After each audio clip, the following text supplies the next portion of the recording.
Anche se siamo invisibili, vogliamo far sentire la nostra voce. Con questo slogan scandito al megafono, tutori e amministratori di sostegno di persone disabili hanno sfilato dalla loggetta del comune a via Marinali contro la chiusura del Tribunale di Bassano.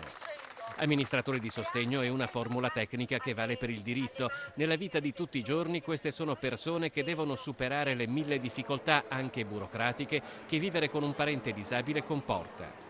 In alcune circostanze la legge prescrive che persino nel caso vi sia la necessità di fare una vendita o un investimento è necessario rivolgersi al giudice tutelare.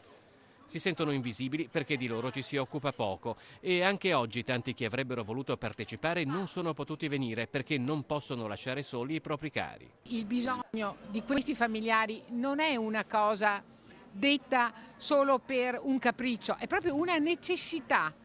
Pensiamo solo che lasciare un familiare vuol dire darlo da accudire ad altre persone. Io mi auguro che le amministrazioni capiscano che questa cosa è un diritto di queste persone che non hanno di solito voce per reclamare i loro diritti. Un diritto difficile da esercitare se qui un tribunale non c'è più. Noi ogni anno dobbiamo rendicontare tutte le spese, tutti gli incassi sostenuti per i nostri familiari e per noi sarà un disagio enorme perché non avremo sicuramente tanto tempo da sprecare, dovremo recarci a Vicenza, non sappiamo se a Vicenza ci accoglieranno subito oppure se dovremo fare la fila oppure se dovremo ritornare il giorno dopo. L'idea, la proposta è quella perlomeno di riuscire ad aprire a Bassano uno sportello che possa fornire delle risposte alle esigenze di queste persone. L'appello è, come sempre, alla politica.